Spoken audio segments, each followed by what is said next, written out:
When I was 14 years old, Minecraft was just released to the world. I started playing early beta, and for most of my teen years, I was hooked on it. I loved going into the mines. It felt comforting, with a sense of adventure. It felt like home. 100 years ago, children were working and toiling away in real coal mines in mountainsides across the United States, sustaining heavy injuries due to unsafe labor practices or even dying while working. Those who survived that arduous labor often died early in life. It is deep within the child's soul to yearn for the mines. But should we return to a society that allows children back into very real, dangerous mines? Some Republicans think that yes, they should. My name is June Sternbach. My name is Josh Borman. This is Ill-Conceived, a podcast about natalism.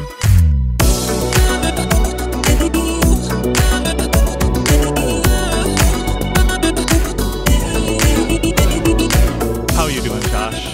Another week, another day in the mines, right? We're back in the content mines yet again. I'm excited, actually, because I know putting this one together for you were telling me it's gone through a lot of different iterations. Because you've been in the research mines, is what it is. I have been. I've been toiling away in the mines, the mental mines. That's right. The exercising the brain. Yeah, that's right. Yeah. This episode started out sort of inspired because of the whole Epstein files. Mm-hmm. That's become sort of the main talk of U.S. politics for the last couple of weeks, pretty much after the most recent election. Yeah, they finally did a vote on it. How about that? Although I think there were some non-voters, if I'm not mistaken. In the House, I think there were at least 4, and that might just be a procedural thing. But nobody voted no on it. There was one person in the House that voted no, but that was the only person. It was Clay Higgins, a Republican, voted no. Clay Higgins voted no? Yeah, he had some reasoning. I didn't actually watch the video because it's why do I need to see you defend a no vote on this? But he had some reason that he defended, and he got destroyed on Twitter, wherever he posted about it.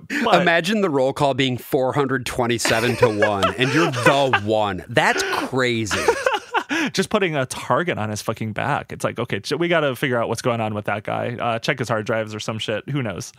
So in the wake of all of this happening, this discourse, I'm sure you maybe saw some of this, but particularly on Twitter, there was so many people that all of a sudden came out and started being yeah, well, is pedophilia really that bad? It's a lot of people were doing that whole song and dance well, I mean, it was maybe 16-year-olds, epipophilia. Yeah. They were doing that whole thing. Well, I feel like Megyn Kelly, for some reason, was one of the first ones to do this. But yeah, there's been this very odd semantic game that they're playing where it's well, if you say that Jeffrey Epstein abusing 15-year-olds was bad, well, you don't really understand what a real pedophile is. A real pedophile is somebody who abuses 7-year-olds. And it's come on, what are we doing here, dude? I've said this before.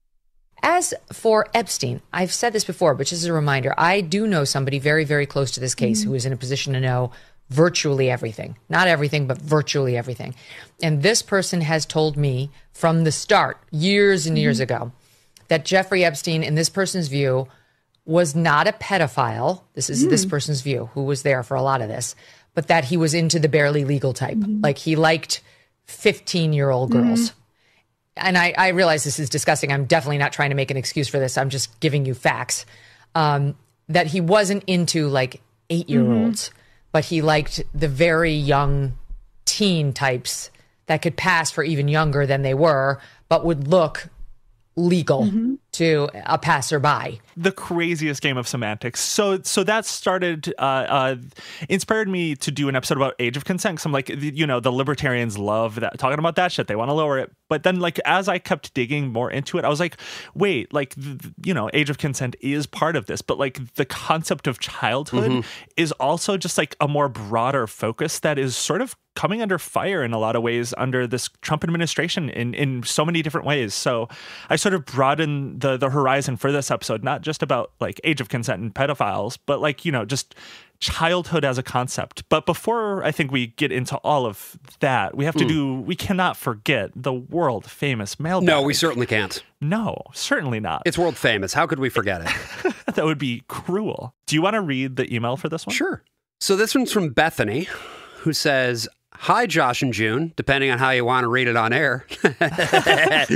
She gave me both options, and I'm the one who read it. Josh wins the week again. Let's go. I fucked myself. This is a failure of my own design. I grew up evangelical in Indiana, and I've greatly enjoyed the series. I didn't listen to any non-Christian music until 3rd grade.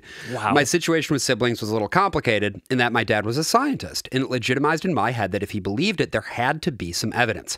I was fully bought in, and at 13, my mom took me on a trip to teach me about sex, that's in quotes, where we did the Pathway to Purity workbook.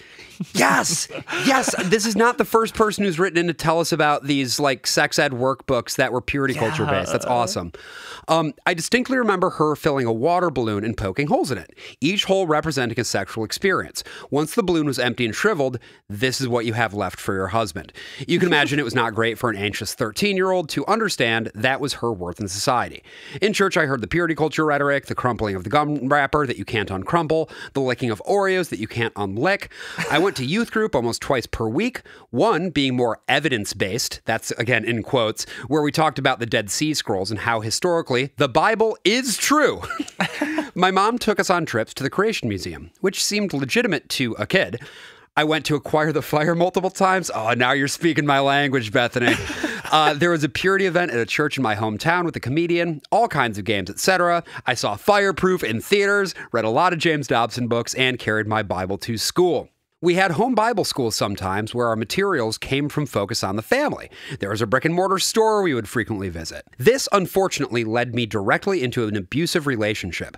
I completely did not trust my own intuition and assumed, well, of course I'm wrong. We had abstinence only in school, and the concept of consent was non-existent. The first real sexual experiences I had were all forced, but I was so brainwashed that it was me disobeying God, I never told anyone, especially not my parents. I married this man, to make it okay with God what all had happened with us, to me. Oh, man. My deconstruction started in college. I started taking a reproductive biology course and realized evangelicals had been just lying. The idea of a heartbeat at conception is just a lie. It was a slow process, and I followed my bachelor's with a master's in embryonic development. After getting married, I moved to California to start a PhD in reproductive biology, where I really deconstructed and found a rad group of girls in a supportive community that finally allowed me to initiate leaving my husband. After a particularly bad fight with my husband, I was crying and called my dad. My mind made up that he had to go. My dad told me we should find a church to go to together. Instead, I found an actual therapist. She told us we should divorce. And after a life-threatening incident, he finally moved out. I've been doing so much processing, and it's very scary how this rhetoric leads you directly into these abusive situations.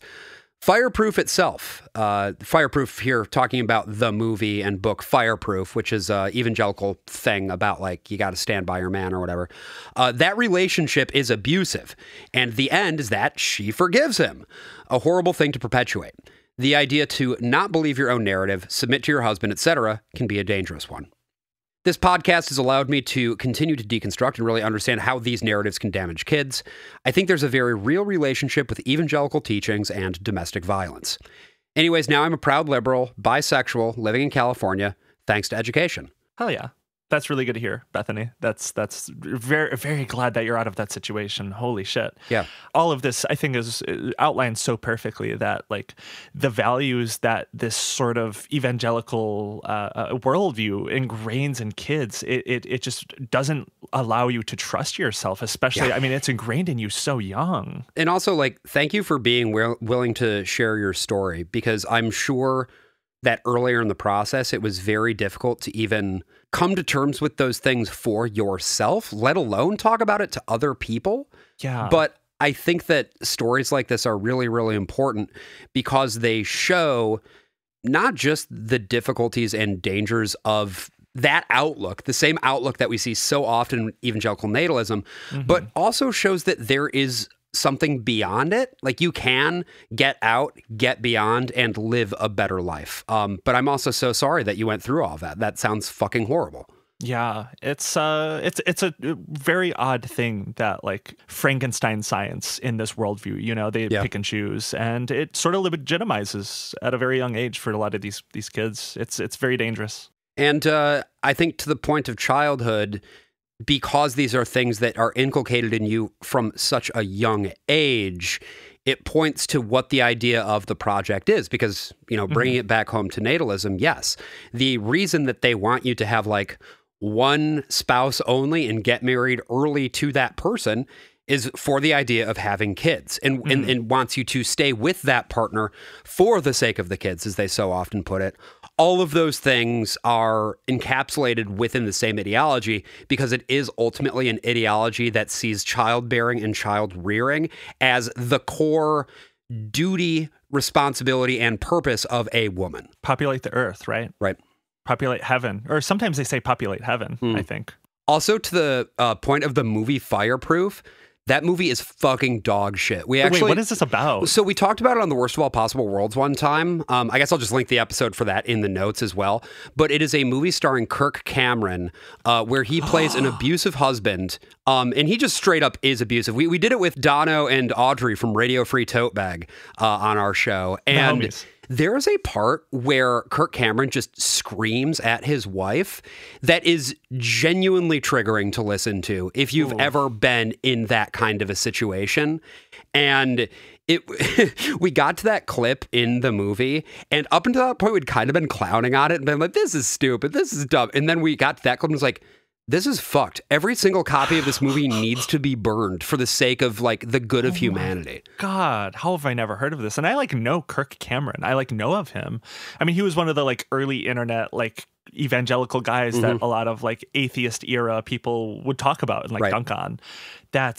So was the moral of the movie to like stand by abusive husbands? Pretty much, yeah. The idea is like when you're in a relationship, a marriage that is on the rocks, it's always the result of like, well, there's plenty of responsibility to go around on both sides, which is sometimes true, of course, but it's so clear in this movie as written and performed that he is just straight up an abusive husband who should not, like, who this woman should get away from. It's awful. God. Oh, no. And they show this film to children. Oh, come on. Oh, this is a dangerous project, people. Fucking evangelical natalism.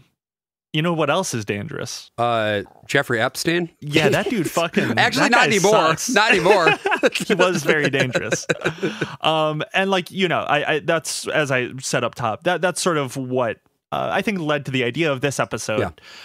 But I don't really want to focus too much on like Epstein or the files itself, because as of recording right now, files are not released. Right. Also, I don't really think like talking about the specifics of it is really in the purview of this show. I can't really see that really being the case. Yeah, well, and also, his whole deal doesn't really have anything to do with natalism other than, control of women being the project. But he was not somebody who sought to have any children or anything like that.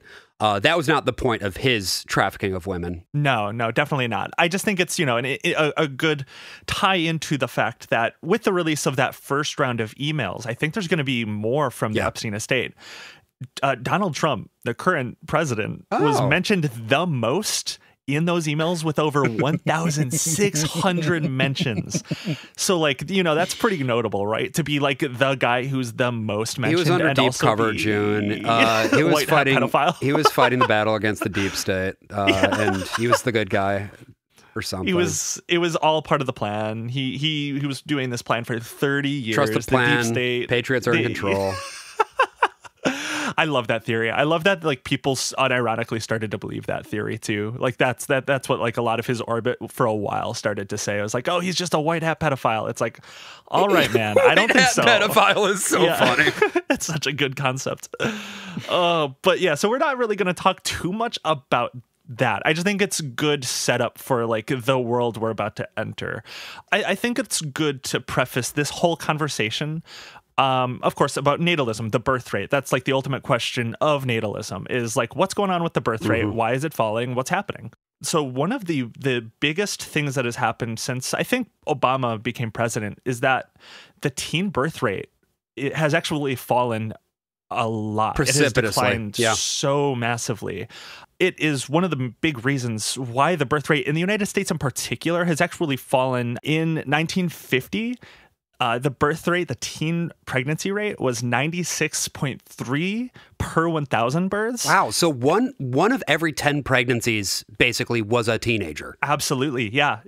Kind of a mind-blowing stat to think about. Like, I know when I was like much younger, it was sort of talked about how like teen pregnancies were a big thing, but like even almost 80 years ago, it was a massive part of why the baby boom kind of happened. You know, not like the main thing, but it was at least 10% of all births, which is astonishing. And as of 2019, teen pregnancy rate is 17.4 births out of 1,000. So that is a massive decrease. Yeah, so you're going down from roughly 1 in every 10 to 1 in every 50? Which is astonishing. I mean, like, that has been a massive success that has fallen. You do not want in a society a lot of teens getting pregnant that sort of, I don't want to say ruins people, because that doesn't always happen, but it makes life a lot harder for a teen that has a child. It's just economically a lot harder of a situation to get through. It just means then that those teenagers are going to be more dependent, naturally, right? Like raising a child, raising an infant is very, very difficult. And generally speaking, if you are a teen mother, you are going to be reliant either on the father of the child or on family or some combination of the two. Mm-hmm. And it's just a shift in terms of the way that society is ordered that you don't get that as much anymore. And I think it's just a good thing. I think it is an unambiguously good thing. Absolutely. Totally agree. Undeniable. And, you know, I dug a little deeper to be like, okay, that's like a huge shift away in teen pregnancy rate. So I wanted to like compare like to the overall like average age of like when women will have babies. So when you take a look at like that age range, like teen pregnancies, that 15 to 19-year-olds, to like if you include that with just the general age range of when, like in the study that I found, which will be in the show notes below, the range is the age of 15 to 44. Right, which is that is the general age range, give or take, around which it is possible to get pregnant. Yeah. So of that entire range, there has been about a 4% decline in the birth rate. Well, and I'm looking at this, right? So you got that 4% for like everybody who can get pregnant. But then specifically looking at teenagers, the birth rate has fallen by 58% between 2008 to 2018. Over the course of that decade, down 58%. That's crazy. Yeah, crazy. So, and that's amazing. And I feel like when you look at it this way, when people talk about, especially like these natalists, whenever they talk about like the declining birth rate, you have to assume like most of this is from the teen demographic. Really, if you like project that out to the entire age range, it's really not decreasing that much. Not that much. Yeah, no, it is a significant and sharp decrease among teenagers. But again, that's not going to be worrying to you unless you want teenagers getting pregnant. That's not a good time to be getting pregnant. It's not. It locks you into a little bit harder of a life typically. In this study, the general idea of why there is this decrease, of course, is I think teens are just having less sex. The use of more effective contraception and just more the higher proliferation of that, and just the general more information about pregnancy prevention in schools and different education programs. Teenagers are better informed and better educated about what it means to have sex and what it means to get pregnant. And largely they're saying, I don't want to do that yet. And you think that, like, you know, natalists would take this as a big win. This also means a decrease in abortions. Yeah. If teens are not getting pregnant nearly as much at this incredibly halved, like way over halved rate, right, over the last decade alone, like that is huge. I'm looking once again at that exact same article, the Pew Research study from 2019, which sees that the abortion rate among 15 to 19-year-old girls and women has been declining, and it says here from 44 per 1,000 in 1988 to 10.6 in 2013. Yeah. It quartered over the course of, just over 20 years. That's remarkable. 25 years. That's remarkable. Especially because like I feel like one of the primary reasons people get abortions is because they get pregnant when they are not ready, right. And most teens are not ready. So it makes sense. If you prevent, pregnancy, abortions will decrease. And these numbers are up to 2013, and that was sort of before abortion rights started getting rolled back. So you also can't be like, well, that's because they're not able to get abortions. No, it turns out that when fewer teenagers get pregnant, fewer teenagers have abortions, which I'm sure is a shock to everybody. Absolutely. So like all of this, fantastic news. This is like amazing, right? Like all of this just sort of shows the betterment of society with information about pregnancy and family planning expanding. That's great stuff. You love to hear it. We love to hear that less teens are getting pregnant. I think amazing. It's good. And of course, it allows people to have a little bit more freedom. They can plan a little bit better. We, of course, are a pro-choice podcast. We are. We're also an anti-teen pregnancy podcast, just for the record. We're putting that one in stone today. Absolutely. And I found some of these stats from our friend Lyman Stone. Oh, friend of the pod, Lyman Stone. I feel like I really did not expect to talk about this guy as much as we've had on the show. I feel like early in the conception of this show, you just like mentioned him offhand to me once, and you're like, you should look into this guy a little bit. And I'm like, okay. And every week, whenever I dig into like a different topic, there he is. He's right there. He's always just right around the cusp of all of these conversations. But, he talks about this in this article. He says that he acknowledges that this decrease of teen pregnancies is like significant. He says, but the way he talks about it in this article, he says it's only makes up 10 to 15% of the decrease in American fertility, which to me, that's a really odd framing, because that's a large percent. That's not just like a small, insignificant amount. Well, I've got the last graph here. I'll just read it. Yeah. In other words, between 74% and 91% of the drop in American fertility since 2007 is about declining births to adult women. On the whole, the drop in teen pregnancy is something to be cheered, since teen births often occur outside marriage, are unintended, and sometimes unsafe. But falling teen births are a sideshow compared to the massive overall decline in U.S. fertility. But if the number is potentially maybe if the number is as high as 91%, sure, then you can say 1 in 10. That's still not an insignificant number, though. Right. If it's as low as 24%, that means that 1 in every 4 births that isn't happening is attributable to teens not getting pregnant anymore. Again, that is significant. That's very, very significant. And I agree with you that only is a very strange framing. Especially looking at the graph he includes in this article. If you go back, if you look at the year 1970, or just a little after 1970, the U.S. fertility rate has only declined by like 0.1 or 0.2. So like really most of it, I have not done like a huge study at all of the numbers, but it really seems like that 10 to 15% accounts for almost all of this. Wait, this is wild. I'm looking at this graph and you're exactly right.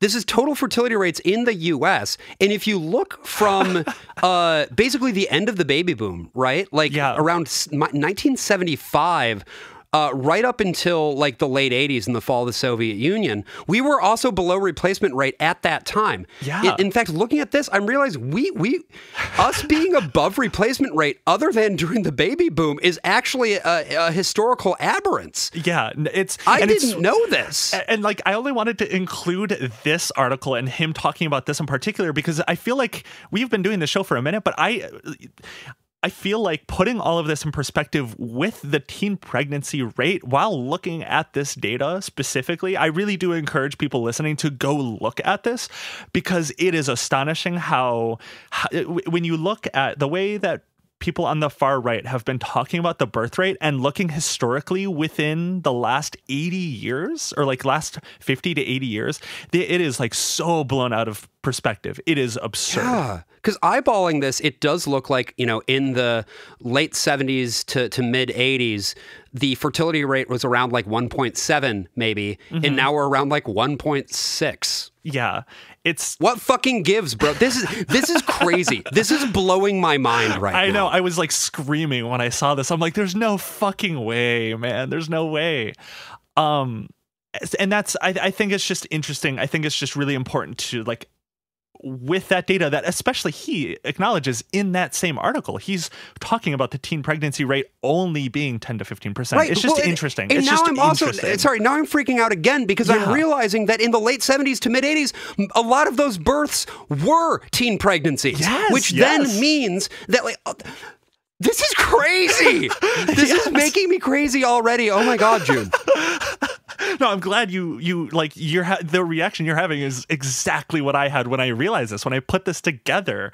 Like the push against, or I guess the push in decreasing teen pregnancies is a major part of this. And I think his tendency to just push it off as if it's just like, oh, just a sideshow, says a lot about like the agenda and like what's really going on. Because here. it also puts the lie to the idea that this is a new problem. And I put problem here in big air quotes. Yeah, it's fucking crazy. The way that you can really see the sort of dishonest framing that like, you know, our good friend Lyman Stone has, and just everything that's spiraled out from this. I feel like when I was a kid, I'm sure you probably had a very similar experience. I feel like there was like a big cultural push too in like the early 2000s in particular, early 2000s, mid 2010s, to sort of, I don't want to say stigmatize, because I don't think any of these shows or like cultural pieces were really like shaming the girls, like the teens that got pregnant in particular. But it was like this, I think the push we saw to sensationalize teen pregnancies, sort of to be like, hey, this is like what your life would be if you were 16 and had a child. Like there were the TV shows 16 and Pregnant, Teen Moms. Yeah, that was like, for a while there, MTV was just the channel that you watched to see about pregnant teenagers. Yeah, I feel like we've sort of memory hold that as a culture, just the way that we would talk about teen pregnancies and just women in general, and like the pre-woke era of the United States. But I feel like that in part of like all of these educational policies in schools really did cause this big shift, this like awareness campaign. Yeah, I think it worked. It's an interesting moment, right? Because when you're talking about the era of Obama and trying to enact significant changes to our education policy around abstinence-only sex education and trying to prevent teen pregnancy, right? That's right at the same time. 16 and Pregnant and Teen Mom both started in 2009, the first year of the Obama administration. Yeah, weird like cultural moment that coincided with like really heavily with policy. Politics is downstream of culture, right? It is. It always is. It always seems to be. Yeah. So I don't know. I saw all of those stats about teen pregnancy. I felt like this was the perfect episode to frame all of that stuff up with, because it's so significant to me. It says a lot. I think it explains a lot of why we're seeing what we're seeing with like the birth rate question or problem or whatever. So like there was this like massive cultural push to sort of sensationalize teen pregnancy, and it worked. And that got me thinking also, like looking back in history, like I was sort of thinking like what really started this, you know? And I started looking back, and it's like I started to think about how child labor used to be a thing. And, you know, children used to get married very young throughout all of human history. So it got me thinking, like, on top of, and this is just sort of a peek behind the research and like the curtain for this episode, but I had a really wonderful conversation with one of my friends who is a professor and going to school for a PhD. And we had this great conversation about like childhood and like the concept of the invention of childhood. She's sort of researching that a little bit. And it sort of informed me a little bit further to go even further with this and talk about like what even is childhood, because I didn't really think of it this way. It's very odd to think about, but the concept of childhood is sort of new in terms of like long-term human history, right? Pre like child labor laws and like age of consent laws, children were just sort of looked at as like small adults. Like children were not very well educated or at all. Like literacy rates used to historically for a long time be very, very low. Education used to be just for like the elite classes of society. Poor people and poor children in particular would, you know, work jobs. They would work farms, fields, family homes. They would get married off early. And, you know, work in mines in even pretty fairly recent American history. Yeah. So I guess all of this to say is children for a large part of just human history were just viewed as, you know, like property and like additional labor, just like small adults with just like worse capabilities for labor, essentially.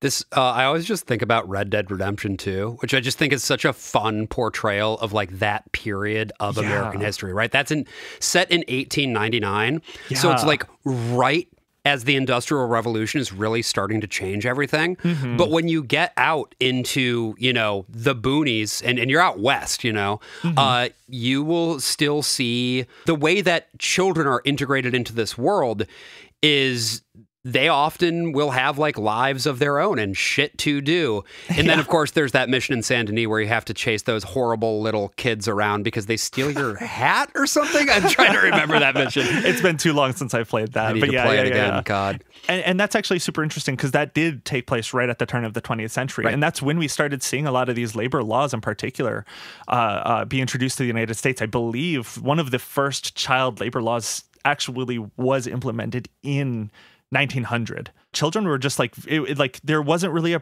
a distinction with like childhood and like adulthood. Like children, you know, work jobs in the mines. They could just like go buy cigarettes. That was they weren't really valued, I guess, in the way that we value the like experience of childhood. Yeah, now. or like the innocence of childhood. Because exactly, at the end of the day, it is these kids being treated as an additional resource that can be exploitable, or again, depending on your class standing, maybe it's people who need to be sort of like trained up and educated so that eventually they can take the reins of governance or whatever. But again, all of that happening at a very, very young age at that point too, which is extremely different from how it is now with our Senate, which is entirely composed of like 70-plus-year-olds. Different things, like legally speaking, that really caused the shift away from that like lack of perception of childhood into like the value of childhood. And it was really with the push of the high school movement, like near the end of the 1800s. So at that time, you know, the high school graduation rate was only like 3.5%. Wow. People didn't really people were not educated back then. Obviously that's like schooling is a fairly new thing, especially in like the public school system. But then as of 2020, the high school graduation rate is 90%, which is a huge success.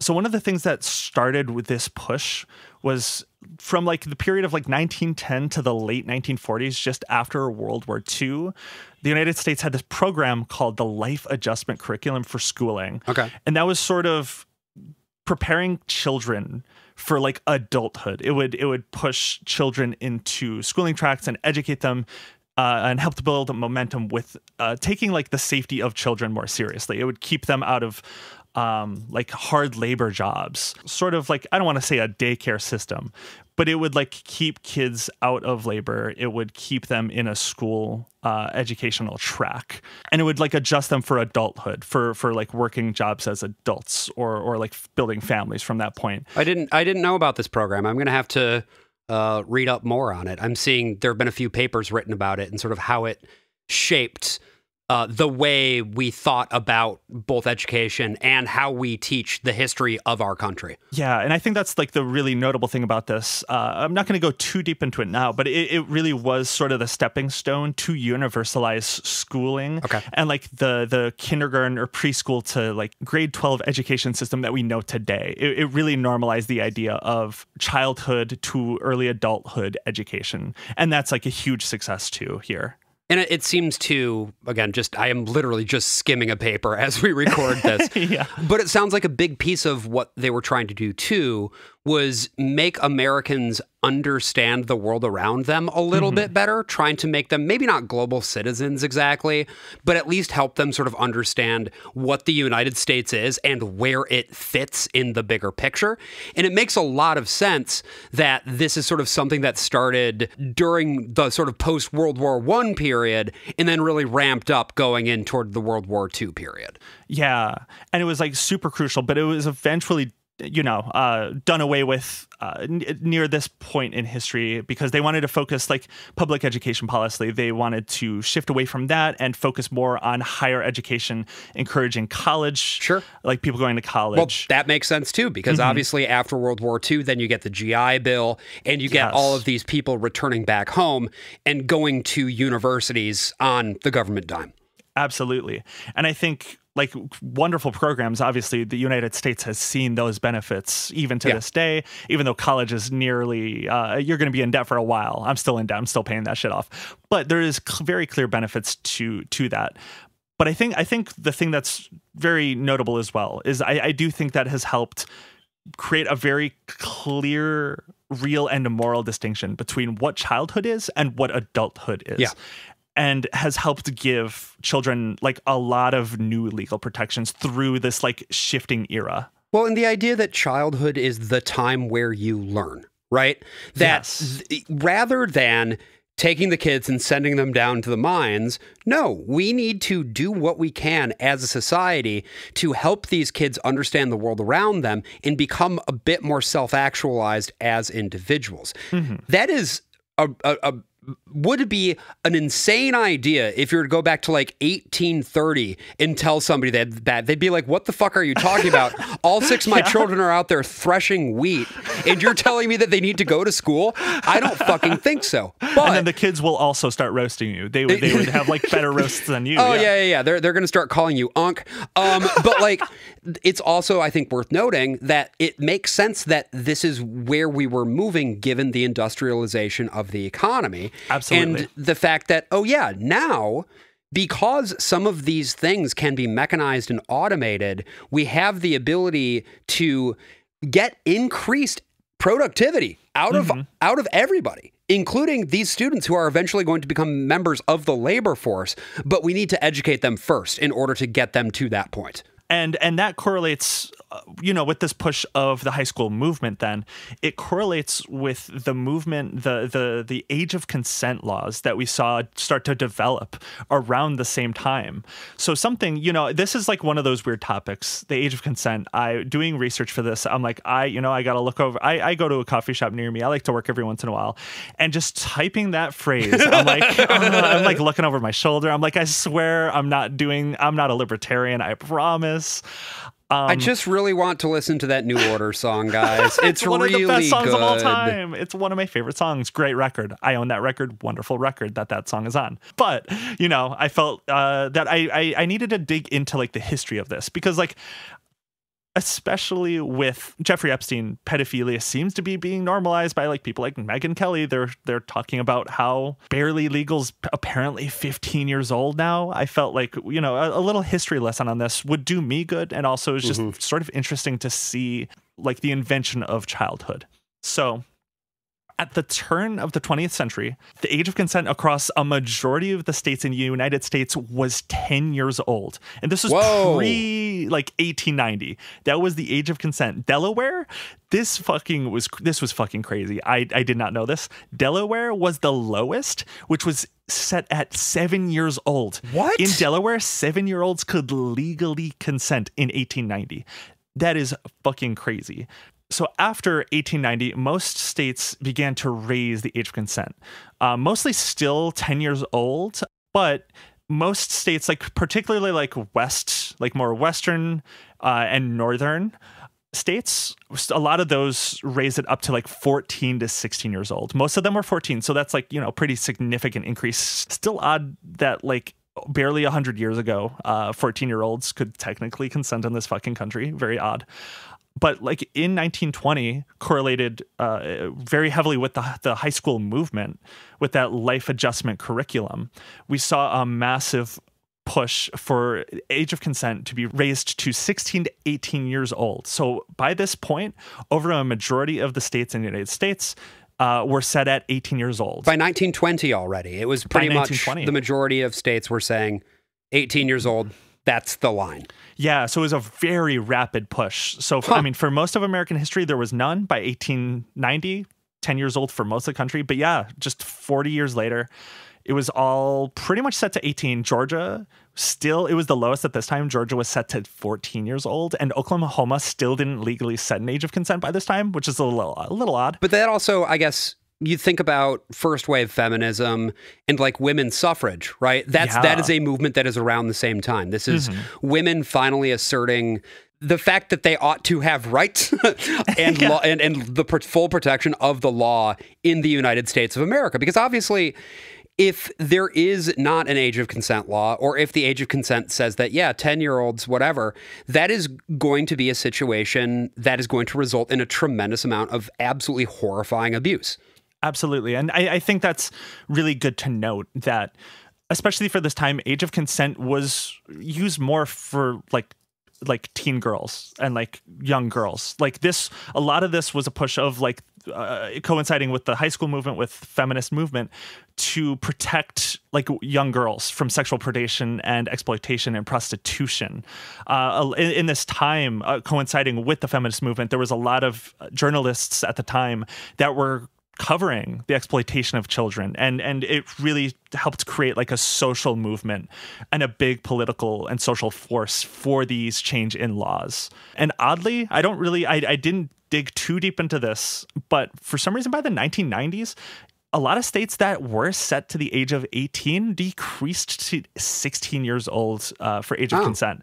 So there are still a lot of states that are 18, but there is like, I would say about half are 16, which I'm just going to say this. And this is always the excuse of a lot of like pedophiles and libertarians. It's like, actually this state is 16 years old. It's like, let's be honest, that I still think that's pedophilia. Like a 40-year-old with a 16-year-old, that is very obviously pedophilia. That is a different thing here. This is the problem, and I guess, I don't know, that I've been driven uniquely insane by the last few weeks of all of this stuff, because it is confusing, I think, a legal argument with a moral one in a lot of cases.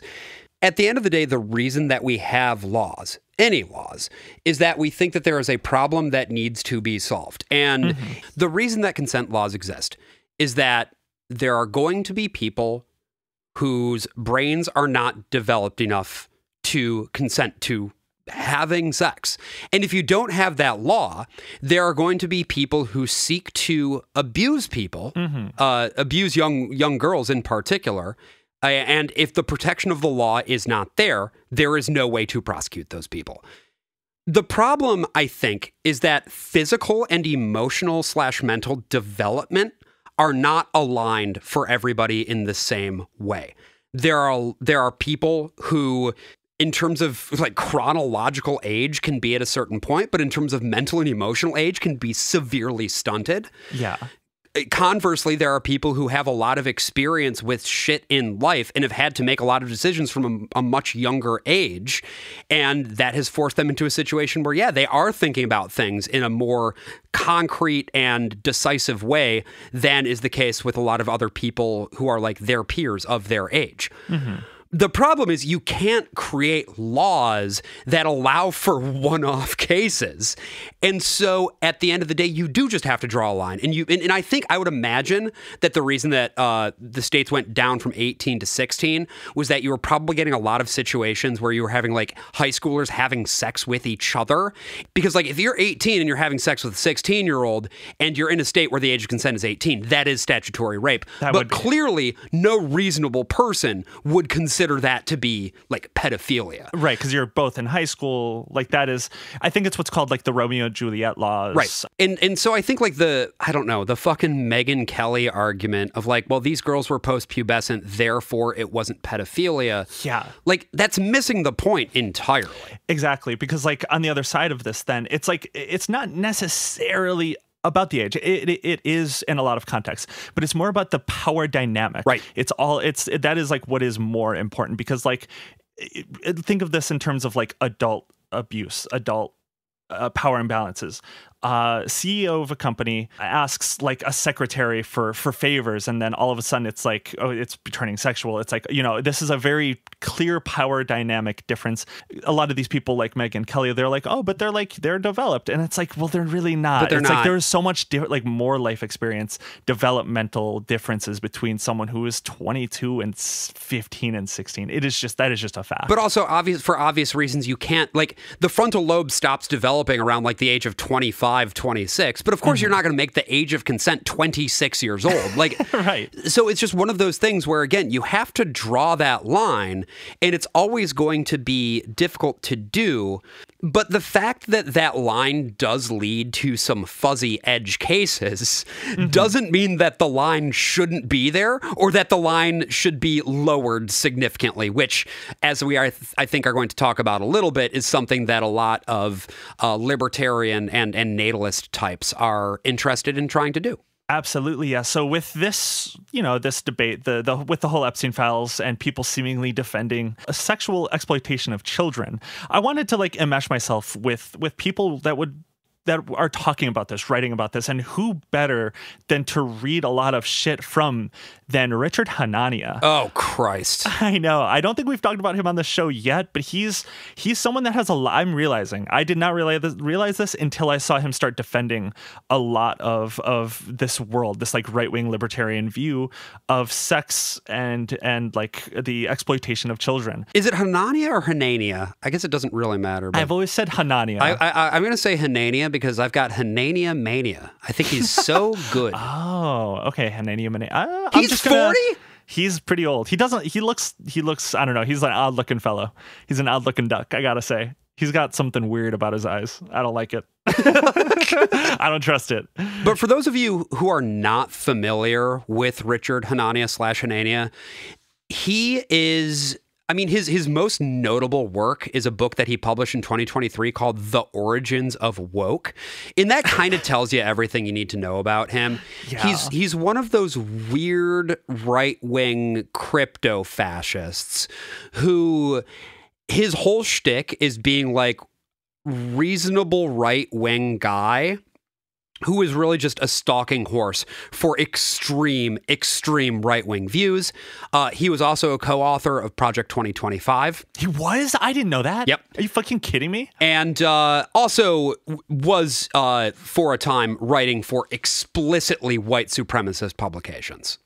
Race scientist type levels. Yes. Before, he was a pseudo-anonymous, or he was an anonymous author for a while. He was outed. Yeah, Richard Hoste. Hoste with an E, Hoste, was his pen name. So you can look him up under that name if you're interested in learning more. During this, he apparently fucking co-authored Project 2025, Yep. something he's been doing since Trump's election. And I think it is sort of this crypto-fascist type thing, is to sort of be Donald Trump is going crazy. He's going over the edge. But me, my reasonable beliefs, and me and my center right ways will be here to fix it all. Well, and he has a think tank, or at least did. I don't know if this is still around. Oh, God, it looks like it is, maybe. And I say think tank in the loosest possible sense. It's a Substack, folks. And it's called the Center for the Study of Partisanship and Ideology. So if you ever hear about the CSPI, that is also Hanania. Yeah, he's just a real odd dude. Don't like him. So I read a couple of his pieces, but there was one piece in particular that he was sort of flaunting around over the last week. It had all of his thoughts about all of this recent discourse. And I think I picked one quote here that I will read that I think sums up his perspective on this entire discussion of childhood and the age of consent. So this is from a piece titled, from Richard Hanania, Hitler, Demi Moore, and other, and this is in quotes, pedophiles. What?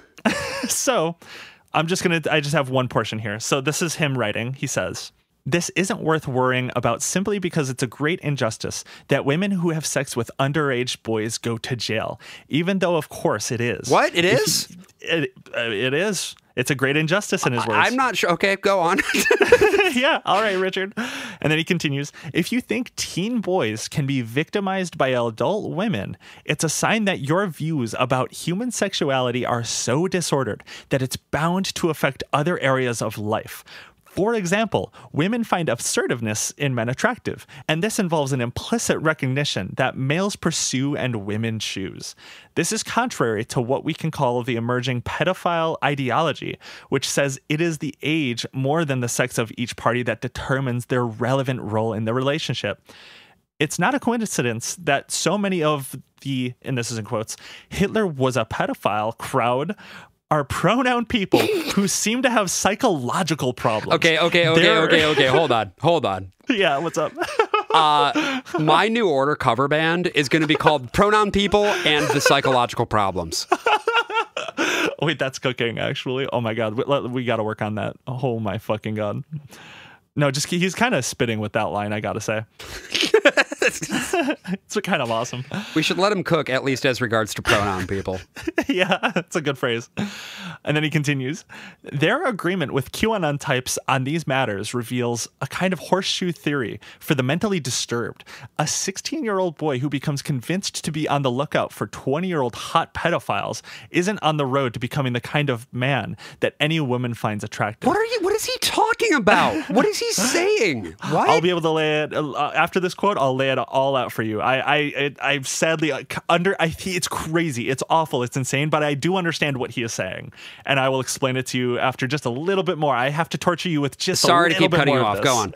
Go on. No, I totally get it. This is one of the most ridiculous things I think we've ever read on this show, and this is just a single paragraph. Richard Hanania didn't speak at NatalCon, did he? He didn't, but I wouldn't be surprised if we see him next year. Alongside us, yeah. Yeah. Yeah. Time will tell on that one. And then he continues, similarly, women are often in denial about how much youth and beauty matter for the opposite sex, and finding it weird that Leonardo DiCaprio likes younger women means you're going to be constantly surprised when trying to attract high-quality men. Young people today are gayer than ever, and there seems to be some, if far from conclusive, evidence that young people are having less hetero sex. Citation needed. What are you talking about? He just throws that one in there. We know for sure they're getting married less. Oh my God. God. Sorry, I just looked at his citation there. Oh, and it's from the Institute for Family Studies. Oh, come on. It all goes back to Lyman fucking Stone. Yeah, although this one was written by a different guy named Nicholas Wolfinger. This is just saying people are having less sex, though. Whatever. Apparently that means gay sex. Gay. And then so he finishes this insane portion off with saying this. We know for sure they're getting married less. Women raised in this new morality appear to be increasingly miserable, and I would be surprised if the disconnect between human nature and what we tell people they're supposed to want doesn't have a role to play in all of this. So this is insane. I can't make heads or tails of this. Fucking crazy. So what he is saying here is he is sort of appealing to a biological argument. Sure. He's saying women, it biologically makes sense that a 16-year-old boy would maybe be interested in like a 21-year-old woman, like let's say a teacher. But he is saying because boys are usually on average stronger than women, that is not like raping a child, because like the biological strength and the biological desire of a boy and like a man is like, that's like natural. He's saying he's basically saying that that's a natural urge and that's okay. It's like the pure overwhelming testosterone of your typical 16-year-old is so powerful that it will overcome any typical 21-year-old, and therefore it's just her submitting to her natural womanly urges, I guess. Yeah, he's making a very like odd, and it's like incorrect, let's be honest. He's making a very odd like biological argument But here. then what does that have to do with Leonardo DiCaprio liking younger women? I don't understand how that fits. In a different piece of his, he talks about how he found this study. I don't have it here right now, but I do remember this. He takes a look at like the age range that women find attractive. So let's say in this poll, they asked 30-year-old women, what age range is most attractive to you? Oftentimes it was so a 30-year-old would say like the age range of like 27 to 33. Oh, right. So and basically this was that like OkCupid thing, and then it was like the men all said 20 years old. Yes. Okay, yes. I remember that one. He is citing that and being like, see, it's just biological desire. That's why men are the way they are and why they objectify young women, because it's all about biological youth and beauty. But which is absurd. Like, that's crazy. I've seen that one bandied around a lot, and I don't quite know what the methodology on it is. I would be, but this also so misses the point, because like, Okay, fine. Let's fucking grant the premise. Every man in the world thinks that 20-year-olds are the hottest women that exist, right? Every 40-year-old would rather fuck a 20-year-old than a 35-year-old. Let's grant the premise. I don't think that's true, but let's grant it for the sake of the argument. Yeah, for the sake of the argument. What does that have to do with 16-year-olds and consent laws? Those are different totally different things. I think the implicit argument here, he doesn't necessarily state it, but I think the implicit argument is that, of course, men find, or like men who engage with these like younger women find younger, more youthful looking like teens beautiful. Like, of course, it's just like a natural desire. He's making he's basically, what he's saying is it's a natural desire of men to want to be pedophiles. I guess. Is that, like, to me, that's my interpretation of like this entire argument, because to me, he doesn't explicitly say it, but he implicitly, that is what he is arguing about, this like biological desire. This is just so strange to me, because I really, it's odd. I want to read this article. Can I just skim this real quick? Yeah, go for it. I'm just going to read the whole thing. This is a hard episode. I am so sorry. This is a tough one. This is why I needed an extra day for it.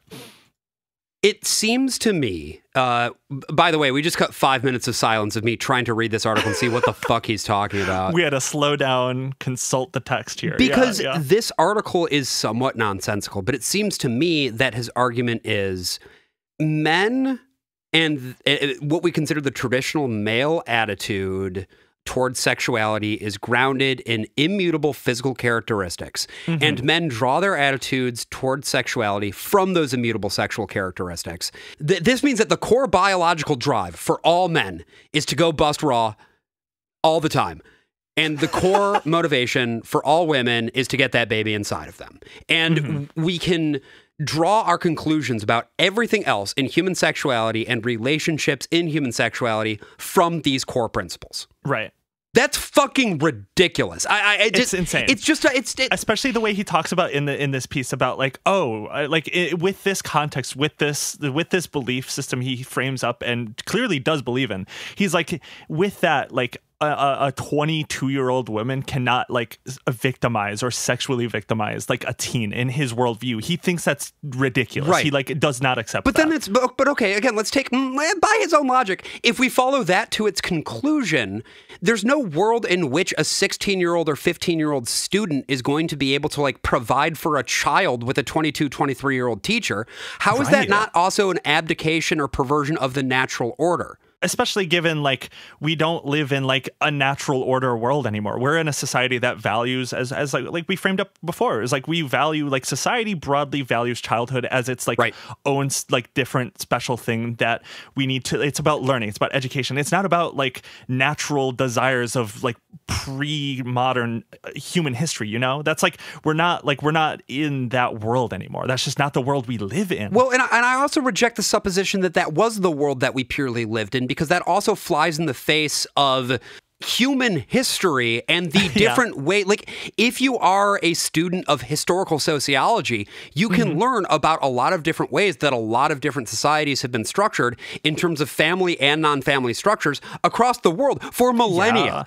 And I'm going to be the first to say, I don't fucking know about all of this shit because I'm a stupid ignoramus, but I know enough to know that these people's conception of what the ideal world is not, in fact, the only way that humans have ever lived. Right. They have such a facile understanding of the world. And so then when you reduce it all down to this, it makes sense, actually, I think, how you can get to the Megyn Kelly thing of being like, well, really, when you think about it, it was just the these young women who are so submissive and breedable. I'm putting words in her mouth, but but I mean, I do think that is essentially the core of the argument, right? Like that Jeffrey Epstein's victims were post-pubescent and therefore ready to fully consent to sexual activity, and therefore we ought not treat him with the same revulsion that we have for people who are like, I don't know, say true pedophiles who are abusing prepubescent children. But that is still a distinction without a difference in my mind, and it makes me really mad. Especially because it's like, I think, my entire life, Epstein, Epstein is not like a new guy. We are not just learning about what he has done.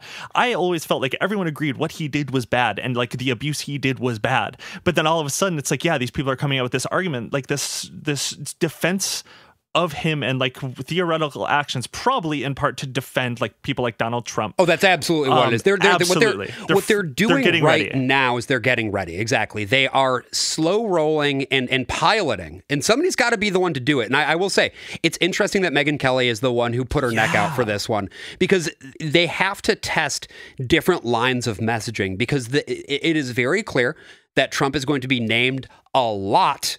And they are going to need to come up with some sort of a defense for why he's in there so much.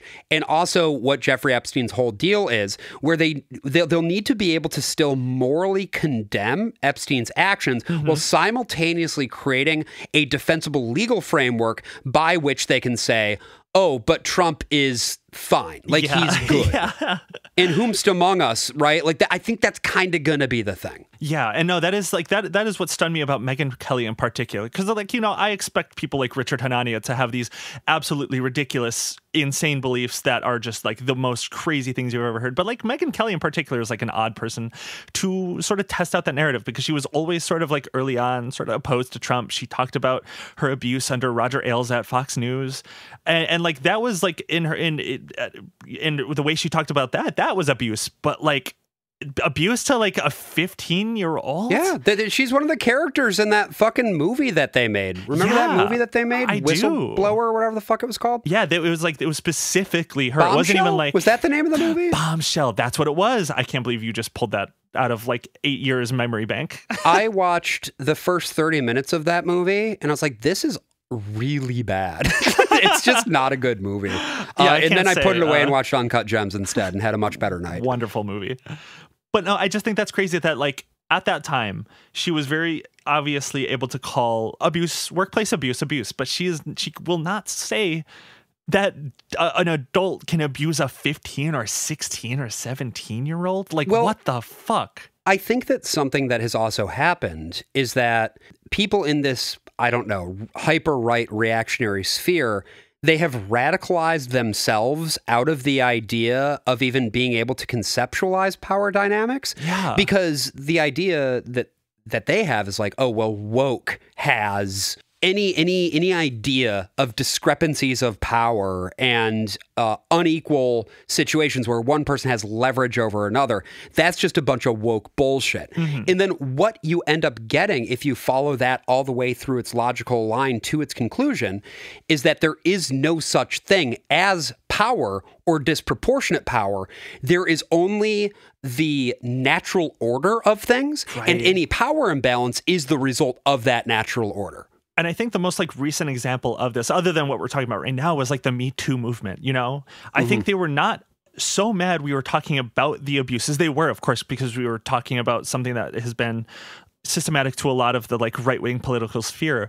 But a lot of the time they during Me Too, they were just mad that there was even a conversation about this, because they didn't inherently think that was a bad thing. They didn't think like workplace dynamics or like power differences, dynamics, hierarchical like structure could actually lead to abuse. And I think we're just seeing a prolonged discussion of that same discussion we've been having for over 10 years now. But again, not to talk in circles too much, but that's why it's so crazy that Megyn Kelly specifically, having been the victim of this kind of power dynamic, is now the one being like, well...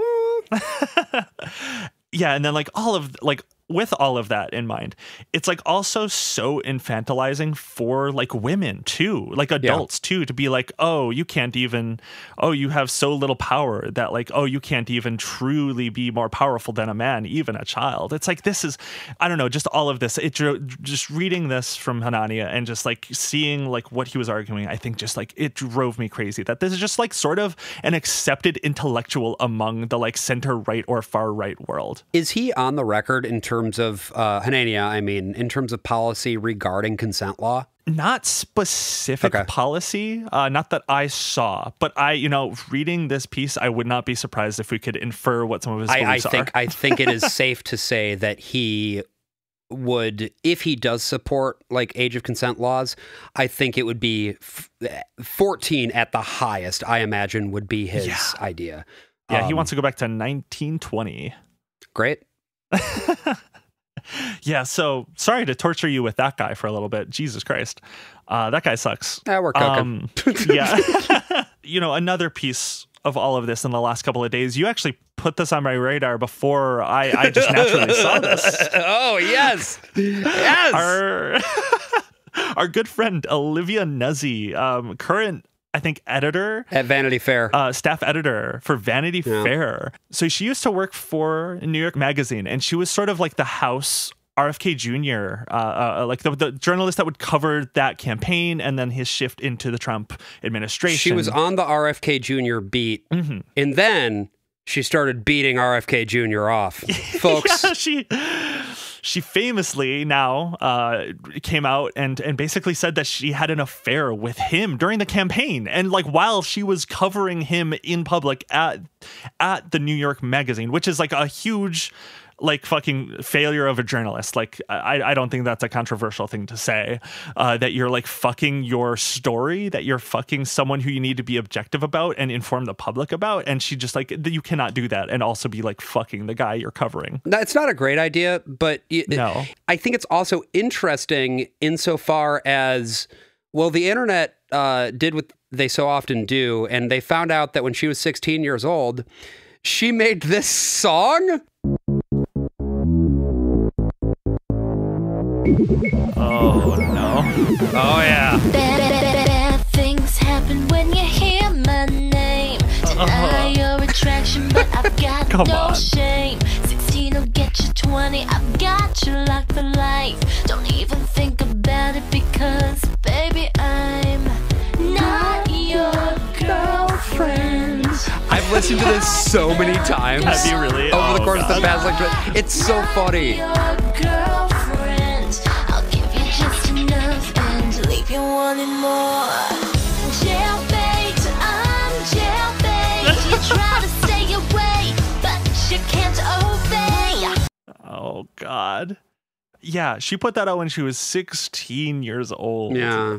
Yeah, I don't know, it's complicated because she was like, of course, 16, but it's like, that's an odd thing for her. Like, clearly her parents, people in her life at that time, to put out there, to encourage her to do. Somebody should have told her not to do that. Somebody should have been like, don't do this. It's a bad idea.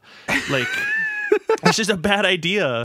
Like, okay, like I'm sure a lot of people are familiar with what like the term jailbait is, but it's basically, I mean, I think Olivia Nuzzi in her song lays it out fairly well, where it's like an older adult, typically a man, will sexually harass a teen, not realizing that they're under the age of consent or under the age of 18. And will get like charged with like sexual or like child. What would that charge be? Just like get charged whatever, charged with something, child endangerment, statutory, something like that. Yeah. And like this came out. So the time she released this, that was, I believe, 18 years ago now. This like kind of correlates with like the weird online cultural moment of like jailbait and creep shots. Are you familiar with this? Josh? Oh yeah, like this time of the internet. I've been around. I've been online for a long time, and I remember how creepy Reddit was around this time, that there were entire communities of the creepiest men in the world. But at the time that there was this real like free speech idea where it was like, well, if you don't let people post pictures of 15-year-olds that they think are hot, then you don't believe in free speech. I think Reddit was like the biggest hub for a lot of this. There was like the Jailbait subreddit, and then that, after some like pushback started, got banned, and then Creepshots, which is I think the one that you were even more talking about, where people would take photos, like underskirt photos of women, or like not women, I think some women, but like teens as well. It was sort of like the natural evolution of like the original Jailbait subreddit. Well, I mean, I'm old enough to remember, and this is where I maybe this is something that you don't remember because I am a bit older than you. I'm old enough to remember like the countdown to Mary-Kate and Ashley turning 18 thing. Oh, I do. And like all that. Yeah. I've heard of this. Yeah, no, it is something that I think is very interesting, actually, is that, I don't know, call it the advent of woke or whatever. Like the idea of openly and lasciviously pining for underage girls, that didn't used to be as much of a taboo. And it is it is, I think, to the credit of us as a society that we have changed a bit in that regard, but it's very clear that there are a lot of people who want to pull us right back. And like the way I think the thing that's interesting that I don't know who said this, but I saw this fairly recently in talking about like how we perceive of like the woke liberal feminist and like the woke woman and like the woke movement, you know, when people talk about that broadly, I sort of started piecing it together that sort of started because you look at the way that women and teen girls were talked about, especially online, but even just like the broader culture, like in TV shows, on, you know, everywhere. Women were so harshly objectified. Yes. To a degree that if you look back at, like there's that viral Howard Stern clip that was going around a couple of months ago where it was like that. I don't know if you saw this, Josh, but there was a bit on like a live Howard Stern show where women would have bags over their head and then they would like reveal their face in front of a massive crowd and like the crowd would start like booing. They would be like, oh, she's so ugly, oh, she's so ugly, oh, butterface, but like, you know, that whole sort of like objectifying thing. And like it makes sense that there was this huge cultural push, like especially as like young girls would see this and be like, this is not fucking that shit correct. sucks. Like that's crazy. That's horrible. That is a horrible indictment of like culture of that time. Well, because, and I think this is where this leads to, is that if that sort of behavior is okay, then what you are fundamentally judging young women on is their perceived fuckability. And so if that is the primary thing that gives them worth and value, then of course you're going to start assessing for that ahead of when it is legal to actually do something sexual with them, right? I mean, it makes me feel gross just talking about it in this way, but they are very explicit about it, that they see this as, if you see any human, you know, regardless of gender or whatever, as somebody with a wide variety of characteristics that need to be cultivated and, you know, help them bring all of these pieces of themselves together to achieve a comprehensive sense of self-identity and self-worth, then regardless of who that person is, you, particularly as a teacher, as an educator, you are going to help make sure that they are able to get there and pursue the things that they desire to pursue and achieve the things that they desire to achieve. But if you think that girls, women, are entirely reducible to their physical appearance and reproductive capabilities, then that's the only thing that you're going to worry about. Absolutely. It makes me apoplectically angry to think about, because one of the things that's made me so sad about all of this stuff, as funny as the Jailbait song is, because let's be real, it's pretty funny. It's bad, but it's really funny. Is all of the people who have been seeing all this stuff coming out lately, and I've seen a lot of women, a lot of older women, being like, I remember the first time when I was like 8 years old or whatever, and some fucking man looked at me and was like, I'll be waiting for you. You know, fucking gross. It makes my blood boil, because that, speaking as somebody who grew up as a boy, that is not something that I was ever subjected to. Right. And I can't imagine being subjected to it. I think that I was profiled in a lot of other ways. And for me, it was like, you know, you see a little kid who can like give speeches and shit like that. And you're like, oh, you're going to be president someday or whatever. But there's nothing predatory about that. There's nothing bad about that. And just to be reduced to your appearance in a way that strips you of any agency and of any self-worth that's revolting enough. But then to say that this is simply a function of the way that people are naturally is, first, such a fucking, I think, perversion of what the actual natural order of things is. Right. And secondly, is just cope for the fact that you specifically are gooning to 14-year-olds. I'm sorry, I'm just going to say it. You got to check that man's hard drive.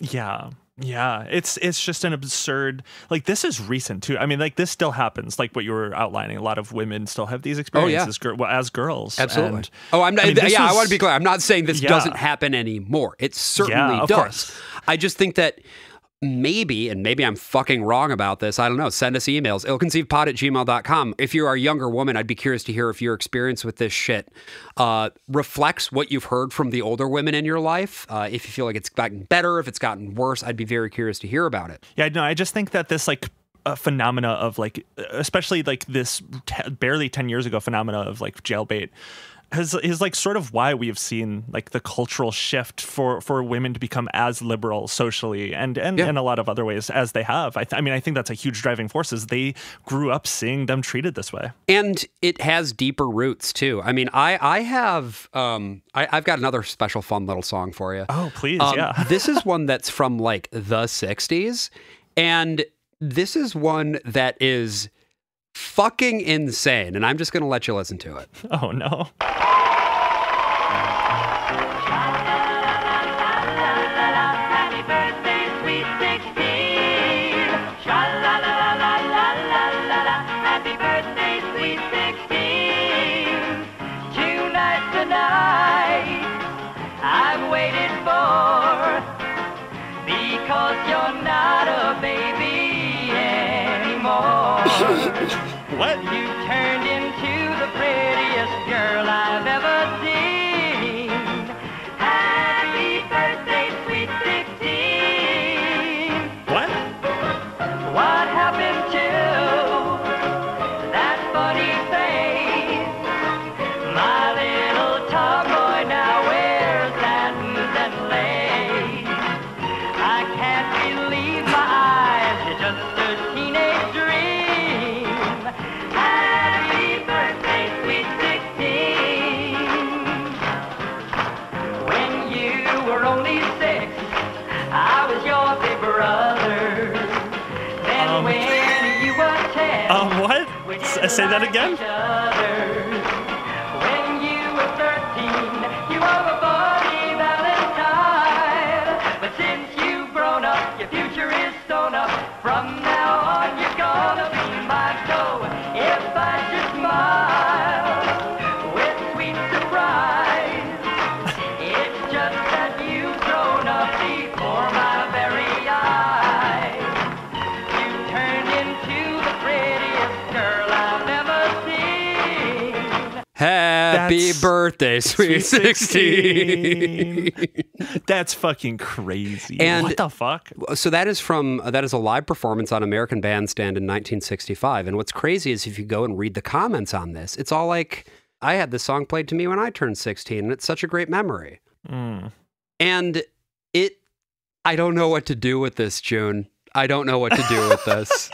But my friend Caitlin Slowpuke exposed me to this a couple days ago, and I have not been able to stop thinking about it. I mean, I think it just, like, shows that this has, like, long been Yeah. in culture, like, this perception of, like, oh, you're 16. Yeah, Okay, like, exactly. that's like a full grown, like, adult. And like, you you're an can, adult. and I'm sure that like a lot of these people will be like, well, it's not about sex. It's like, come on. The lace line, come on. Come on. Like, we know what that's about. Grow up. Odd stuff. Just really odd stuff. You know, just to wind down this episode now, we've talked about a lot of, I think, like, you know, this episode started so strong. We talked about really nice stuff, like the fall in pregnancy rates, but this is all just like, I feel like all this stuff sucks now. No, you didn't like the song that I got that I found for you, June? I didn't like the Olivia Nuzzi one. I didn't like the one you played for me. I really don't like any of these songs. But I think another important aspect when talking about childhood is to talk about, like, in like the world that we are living in today, how, like, particularly Republicans in red states are starting to roll back a lot of these really important, crucial child labor laws, you know, that we saw come about in, like, the early 1900s. So I think, actually, hold on. I'll say, so in the United States right now, as we have it, the youngest that someone has to be to start working, like in terms of like federal law. And it's not like all jobs, this can be like farm work. Typically it's like agricultural work in a lot of cases. But the earliest the youngest age you can be is 14 to like 15 years old. And you have, heavily restricted work hours, and the heavily limit the type of jobs that you do. 16, 17, you have a little bit more freedom. There is more jobs you can do, more hours you can work. But still, until you're the age of 18, you cannot really do hazardous occupations like coal mining or dangerous construction jobs, pretty much anything that could threaten the life of like a child. Those are federal laws that prevent people under 18 from being able to do that? Correct. And the way that works, because state laws, as we'll get into very soon, if federal and state law differ, the one providing the highest level of protection trumps the other. So in a lot of cases, that would be like federal law. But in some cases, it's state law. Like in this, there's a lot of examples of this, how like, in California, emissions laws are much more stringent in the state of California than the federal laws. But generally speaking, car manufacturers will build their cars to spec with California emissions laws everywhere, because it's easier to do that than it is to send different cars to California. Yeah, it's like one of those things where it's like, growing up, I've always been like, fuck, the way that right-wingers will always talk about state law, like state laws. In a lot of ways, state laws actually have manifested some good change in a lot of cases. Not always, of course, but in the country that has brought about a lot of good change with, especially recently. Again, California is another example. They, of course, Hollywood, have historically really abused child actors. And California in the recent years has started to really heavily regulate that. And not even just like acting child actors, but like YouTube, like content. Oh, really? Yeah, like family, like they've sort of really taken seriously like the type of family vlog, like using people's kids as they are trying to treat them more like actual like children and like restrict as much as they can. That would be something really interesting to talk about on the show at some point, like the family vlogger and how that contributes to sort of natalism and the Natalist Project. I would love to, because I don't have a lot of information on that right now. I just know that it's really taking forefront, it's been a big push in California in the last 2 years in particular. We should absolutely do that as an episode.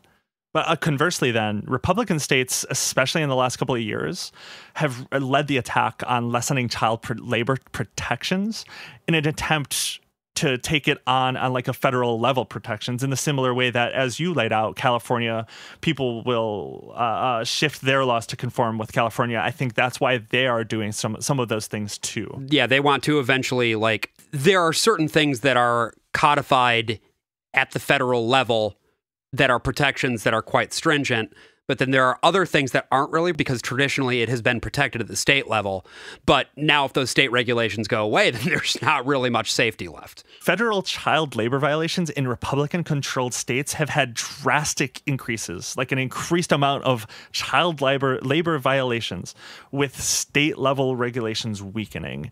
In particular, in this article, I'll read this. It covers Arkansas. It says, in Arkansas, after Governor Sarah Huckabee Sanders eliminated age verification requirements for young workers as red tape, child labor violations shot up from 460 to 1,685 in a single year. Indiana saw similar spikes after allowing 16 and 17-year-olds to work past 10 p.m. on school nights and more than 40 hours a week. Overtime. They're letting children do overtime. Okay, so this is actually not even about removing regulations that are sort of in a legal gray area in the federal government. What this is about is getting rid of accountability standards so that employers can break federal law. Exactly. That is what they're doing. Wow. In a lot of red states. That is what they are doing. Like I think they talk about a couple other states in this article, but the Indiana and Arkansas one are, I think, like the biggest sort of violations that they lay out. And it seems to be that there's this attack from the right to sort of treat children like they were back before the implementation of the Fair Labor Standards Act of 1938, which is one of the biggest revolutions in child labor protections in the United States.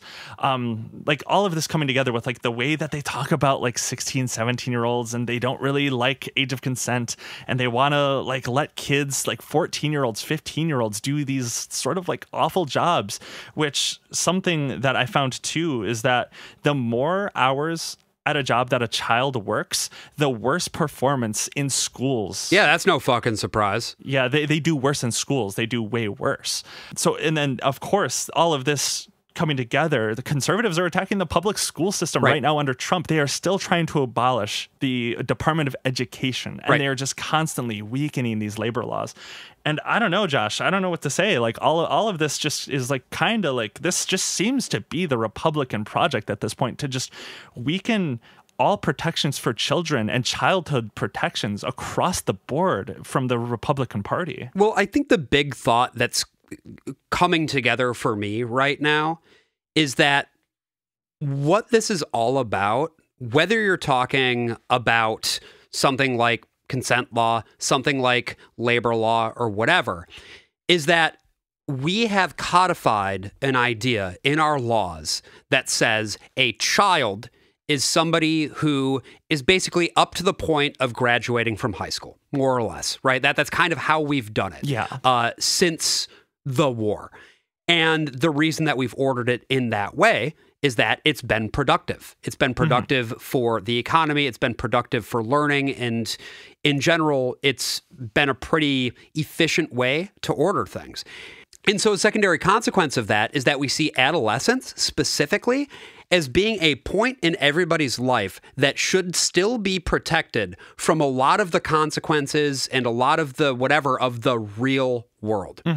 And that's a trend that I think has accelerated, but it is a trend that they are interested in reversing, because although adolescents are people whose minds are not yet fully developed, they are people whose bodies can be used and exploited. Whether we are talking about for the purpose of physical labor, where somebody who is an adolescent is going to have the necessary musculature and so forth to like do that labor, or if we're talking about pregnancy and childbirth and things like that.